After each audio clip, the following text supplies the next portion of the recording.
Coach, what did you like about Alperen's effort tonight? Obviously, Kevin, he definitely stepped up.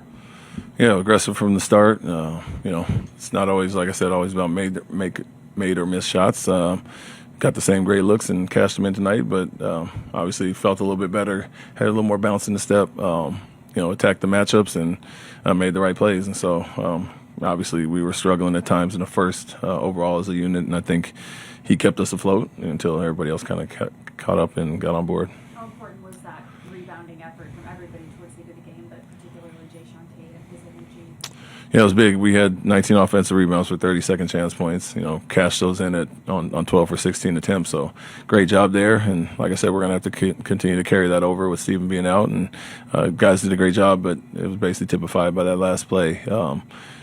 Jay Sean with Jackson there, he does a defensive lineman swim move to get around and gets his hand on the ball. Alpy follows. Tari was in there as well, getting by Neesmith, I think. And Alpy came up with a big board off his miss and obviously kicked it out took some time off the clock. And then Amen had to knock one down, but it went with the night. 19 offensive rebounds is a big number for us and cashing them in, like I said, for 30 points.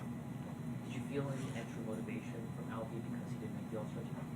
Yeah, I'm sure he's going to have that regardless. He's motivated to make it, and then when you don't make it, you have a little extra motivation as well. And so more so than anything, though, he's going to feel better and better, with some rest and his ankle catching up to him. And so you can see a little pop back in the step, just like he did before he tweaked it again. And understanding with 26 points missing tonight, he had to step up and carried the load tonight.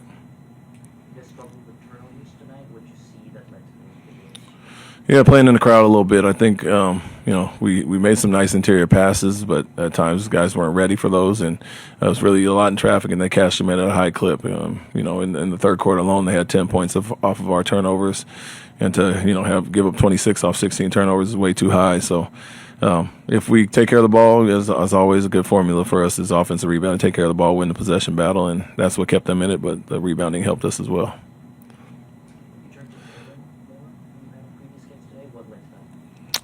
The shooting ability, and then just like his physicality with McConnell and some of their smaller guards, Nemhart. And so, he probably has a little extra motivation here as well, coming back playing against an old team, and he's played well here in the past. But, yeah, I'd like this physicality on the defensive end specifically. You talked about this a little bit with the offensive rebounds. Indiana entered this game.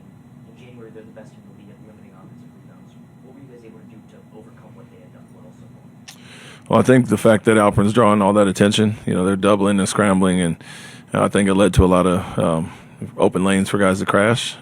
And then I think Alpe in general, Clint as well, they're not the biggest team. They got Huff and Jackson, but we felt we could take advantage of the boards there. It's something we do well, so it's kind of a battle of the wills, I guess, with both teams doing that at a high clip. And so we feel confident on most nights if we get the crashing from the wing, send 3 or more guys, we'll get a good chance to get 60-70% of those.